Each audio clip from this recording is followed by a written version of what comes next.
Film की शुरुआत में हम ईथन और सोफी को देखते जिनकी शादीशुदा जिंदगी कुछ ठीक नहीं चल रही। इसलिए वो एक थेरेपिस्ट के पास आए होते। थेरेपिस्ट उनसे सवाल करता है कि वो कैसे मिले थे और उन्होंने शादी का फैसला क्यों किया। इस पर ईथन बताता है कि हम एक पार्टी में मिले थे जहां हमने खूब मस्ती किया और उस पार्टी के बाद हमने चोरी छुपे अपने पड़ोसी के स्विमिंग पूल में स्विम किया जहां मैंने सोफी को शादी के लिए भी प्रपोज किया।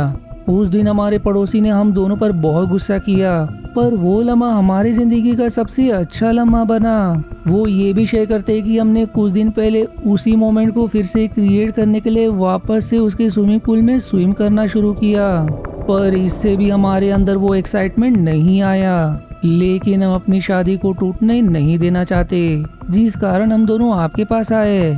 इस पर वो थेरेपिस्ट उन्हें पियानो पर एक नोट बजाने को कहता है जिसे वो दोनों भी बजाते हैं। जो सुनकर अब थेरेपिस्ट कहता है कि तुम दोनों में तालमेल की कमी है और यही चीज तुम्हारी जिंदगी को भी प्रभावित कर रही है।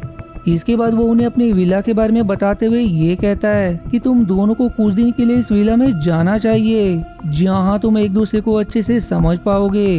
वो ये भी शेयर करता है कि इस विले में जितने भी कपल्स गए उन सब में वापस से नजदीकियां बढ़ गई। जो सुनकर सोफी और ईथन तुरंत उस जगह जाने के लिए मान जाते। अब अगले दिन हम उन दोनों को उसी जगह पर देखते जहां वो लोग सारी टेंशन भूलकर काफी देर तक एक दूसरे से बातें करते। यहाँ बातों ही बातों में सोफी ईथन से ये कहती है कि तुम बिना चश्मों के ज्यादा अच्छे लगते हो। इसलिए वो ईथन को कॉन्टेक्ट लेंस ट्राई करने को कहती है। इसके बाद ईथन सोफी को पास ही मौजूद गेस्ट हाउस के बारे में बताता है जहाँ कोई नहीं रहता। वो उसे कहता है कि हमें उस गेस्ट हाउस में भी जाना चाहिए। फिर रात के समय सोफी स्मोक करते हुए उस गेस्ट हाउस में चली जाती है जहाँ उसे कुछ चाइनीज डॉल्स मिलती है जिन्हें वो देख ही रही होती है कि तभी एक चाइनीज डॉल उसके पास आकर गिरती है। इसलिए वो बगल वाले कमरे में देखती है जहाँ उसे ईथन मिलता है। अब उसे देखकर सोफी उससे सवाल करती है कि तुम यहाँ कब आए। इस पर ईथन कहता है कि मुझे यहाँ आकर बहुत अच्छा लगा और मैं सोच रहा हूँ कि हमें हर वीकेंड पर कहीं घूमने के लिए चलना चाहिए। जिस बात पर सोफी भी राजी हो जाती है क्योंकि यहाँ आकर वो दोनों भी काफी अच्छा महसूस कर रहे थे। इसके बाद ईथन और सोफी नजदीकियां बढ़ाने के लिए उसी गेस्ट हाउस के कमरे में इंटीमेट होकर कुछ गेम्स खेलने लग जाते हैं। फिर देर रात सोफी कहती है कि हमें अब सोना चाहिए, जिस पर अब ईथन कहता है कि हम इसी गेस्ट हाउस में सो लेंगे। तब सोफी अपनी नाइट ड्रेस लेने के लिए विला में जाती है जहाँ उसे ईथन सोता हुआ मिलता है, जो देखकर वो उससे सवाल करती है कि तुम मुझसे पहले यहाँ कैसे आए। इस पर ईथन बताता है कि मैं तो कब से यहीं पर हूँ। जिसके बाद अब वो सोफी से सवाल करता है कि तुम्हें इतना पसीना क्यों आ रहा है। इस पर सोफी उसे याद दिलाती है कि हम अभी अभी इंटीमेट हुए थे, पर ये सुनकर ईथन एकदम दंग रह जाता है। लेकिन सोफी को लगता है कि वो कोई मजाक कर रहा है, इसलिए वो उसे मजाक बंद करने को कहती है। लेकिन इससे दोनों में बहस हो जाती है। इसीलिए अब ईथन उस गेस्ट हाउस में जाता है जहाँ उसे सोफी द्वारा जलाई गई सिगरेट मिलती है, जिसकी कुछ कक्ष लगाकर वो सो जाता है। अब दूसरे दिन उसे सोफी मिलती है जो उसके लिए ब्रेकफास्ट में बेकन बना रही होती है, जो देखकर ईथन एकदम दंग रह जाता है क्योंकि सोफी को बेकन पसंद नहीं है और वो ईथन को भी बेकन खाने से मना करते आई है। अब इस सबसे ईथन को कुछ गड़बड़ होने की आशंका होती है, जिस कारण वो उस गेस्ट हाउस से बाहर आ जाता है। पर बाहर आते ही उसे थोड़ी दूर पर सोफी मिलती है, जिससे मिलते हुए उससे सवाल करता है कि तुमने पिछली रात मुझे इस गेस्ट हाउस में देखा जबकि मैं तो विला में सो रहा था। ठीक उसी तरह मैंने भी तुम्हें ब्रेकफास्ट बनाते देखा जबकि तुम इस गेस्ट हाउस में थी ही नहीं, यानी कि इस जगह पर कुछ तो गड़बड़ है। लेकिन इस पर सोफी को लगता है कि ईथन कोई गंदा मजाक कर रहा है, इसलिए फिर ईथन उसे यकीन दिलाने के लिए एक बार फिर से घर में जाता है जहाँ उसे सोफी नहाते हुए मिलती है। वो अब बाहर आकर अपनी पत्नी को भी उस गेस्ट हाउस में जाने को कहता है, जिस पर सोफी ऐसा ही करती है। जहाँ अंदर जाने पर उसे ईथन मिलता है जो एक्सरसाइज कर रहा होता है। अब ये देखकर वो भी दंग रह जाती है, इसलिए अब वो भी बाहर आकर ईथन के साथ इस जगह को छोड़ने का फैसला करती है। इसलिए अब वो दोनों यहाँ से निकलकर पास ही के एक रेस्टोरेंट में आ जाते हैं। सोफी अब अपनी थ्योरी शेयर करती है कि शायद उस गेस्ट हाउस के जरिए हम किसी दूसरे डायमेंशन में अपने ही डुप्लीकेट को देख पा रहे थे। लेकिन इस पर ईथन कहता है कि शायद हमने कॉस्मिक एब्रेशन को महसूस किया, इसलिए हम वापस उस गेस्ट हाउस में नहीं जाएंगे। फिर बातों ही बातों में सोफी कहती है कि चाहे जो भी हो जाए, वो दूसरा ईथन बिल्कुल वैसा ही था जैसा मैं तुम्हें देखना चाहती हूँ, और मुझे लगता है कि हमें इस बार का पता लगाना चाहिए कि वहाँ चल क्या रहा है। इस पर ईथन पहले तो नहीं मानता, लेकिन सोफी के जिद करने पर वो दोनों एक बार फिर से उस जगह पर चले जाते हैं। दरअसल इस गेस्ट हाउस में उन दोनों के परफेक्ट वर्जन्स होते हैं, यानी कि सोफी को जैसा ईथन चाहिए वैसा ईथन यहाँ पे होता है, जबकि ईथन को जैसी सोफी चाहिए वैसी सोफी यहाँ होती है। पर डुप्लीकेट सोफी और ईथन यहाँ कैसे आए, इस बार का जवाब हमें आखिर में मिलेगा।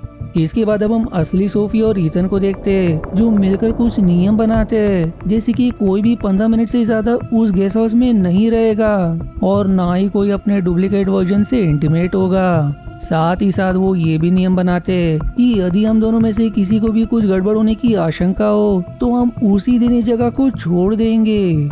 इसके कुछ देर बाद अब सोफी उस गेस्ट हाउस में जाती है, जहाँ उसे ईथन का डुप्लीकेट मिलता है, जो सोफी की तस्वीर बना रहा होता है, जो देखकर सोफी को बहुत अच्छा लगता है। इसलिए वो उससे बात करते करते 15 मिनट से ज्यादा समय इसी गेस्ट हाउस में बिता देती है। वहीं असली ईथन खिड़की से अंदर झांकता है, जहां वो ये नोटिस करता है कि डुप्लीकेट ईथन सोफी के कंधों को मसाज दे रहा है। तभी सोफी की नजर ईथन पर पड़ जाती है, इसलिए वो गेस्ट हाउस से बाहर आकर उसे ऐसा करने से मना करती है। लेकिन इस पर ईथन सफाई देता है कि तुम पिछले 20 मिनट से अंदर ही थी, इसलिए मैंने झांकने की कोशिश की कि तुम्हारे साथ कुछ बुरा तो नहीं हो रहा। इसके जवाब में सोफी ये आश्वासन देती है कि आगे से मैं समय का ध्यान दूंगी।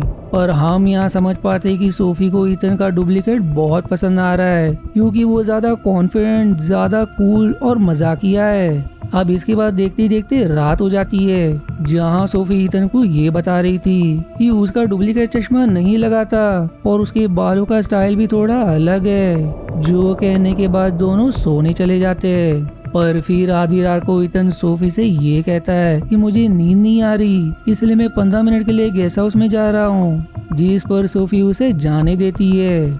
फिर हम ईथन को गेस्ट हाउस में देखते हैं, जहाँ वो अपने मोबाइल फोन में रिकॉर्डिंग चालू करके उसे छिपा दिए।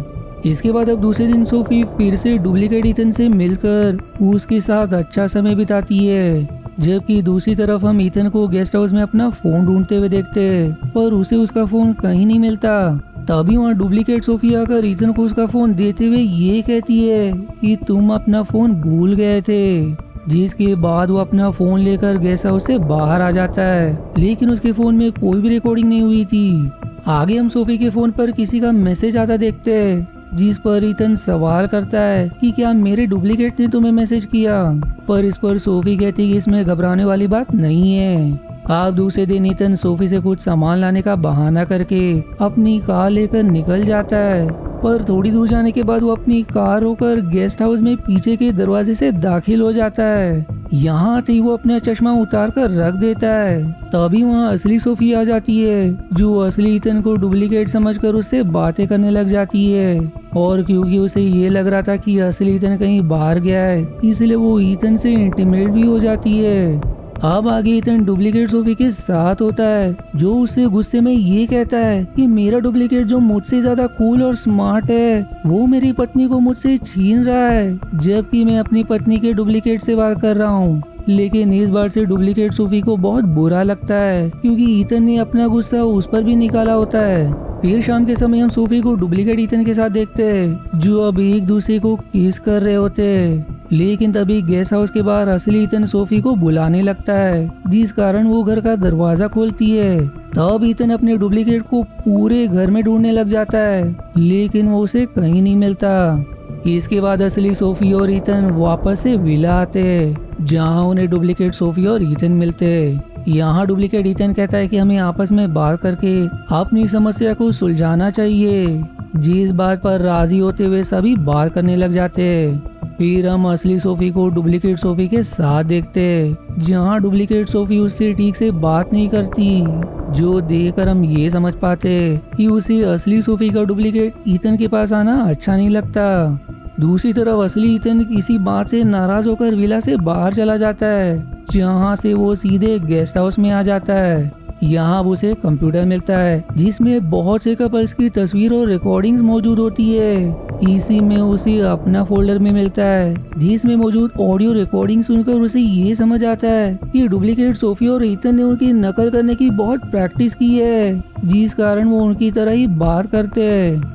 अब ये जानकर वो परेशान होकर बाहर जाने की कोशिश करता है, लेकिन गेस्ट हाउस का दरवाजा नहीं खुलता। फिर दूसरे दिन डुप्लीकेट सोफी ईथन को ये खबर करती है कि मेरा वाला ईथन तुम्हारी पत्नी के साथ यहाँ से भागने की योजना बना रहा है, जबकि ये हमारे प्लान का हिस्सा नहीं था। इस पर अब कंफ्यूज ईथन सवाल करता है कि तुम किस प्लान के बारे में बात कर रही हो। तब डुप्लीकेट सोफी बताती कि हमारा काम यही था कि हम तुम दोनों के बीच दूरियां बढ़ाए, जिससे हम इस जगह से आजाद होकर निकल सके। लेकिन मेरा ईथन मुझे छोड़कर जाना चाहता है, इसीलिए अब असली ईथन और डुप्लीकेट सोफी भी एक प्लान बनाते हैं। इसके बाद अब असली सोफी रनिंग शूज पहनकर जब डुप्लीकेट ईथन के साथ मॉर्निंग वॉक पर जा रही होती है कि तभी वहाँ डुप्लीकेट सोफी आ जाती है, जो असली सोफी से रनिंग शूज की विनती करती है, जिस पर असली सोफी उसे शूज देने के लिए ऊपर वाले कमरे में लेकर चली जाती है। पर यहाँ असली ईथन अपनी सोफी को समझाने लग जाता है कि तुम्हारा पति मैं हूँ, जबकि वो एक बहरूपिया है। इसी बीच डुप्लीकेट सोफी असली सोफी के जैसे कपड़े पहनकर अपने वाले ईथन के पास जाती है, जो उसे पहचान नहीं पाता। यहाँ डुप्लीकेट सोफी अपनी ईथन से ये कहती है कि मैं असली ईथन के साथ नहीं बल्कि तुम्हारे साथ रहना चाहती हूँ, जिस पर ये वाला ईथन उसे असली सोफी समझकर ये कहता है कि मैं भी तुम्हारे साथ रहना चाहता हूँ, और ऐसा कहकर वो प्यार में उसे किस करता है। लेकिन अपने पति को इस तरह धोखा देता देख डुप्लीकेट सोफी की आंखों में आंसू आ जाते हैं, जिससे ये वाला ईथन समझ जाता है कि उसके सामने उसकी पत्नी खड़ी है।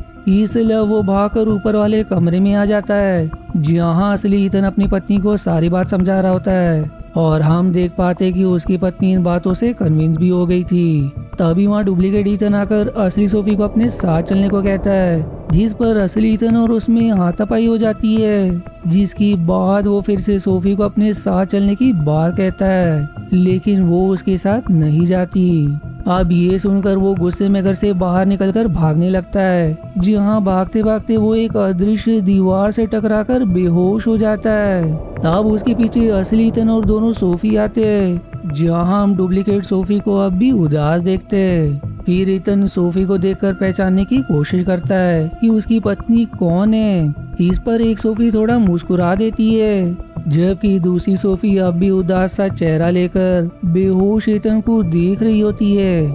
इससे असली ईथन समझ जाता है कि उसकी पत्नी कौन है, इसलिए वो उसे लेकर अपने घर चला आता है।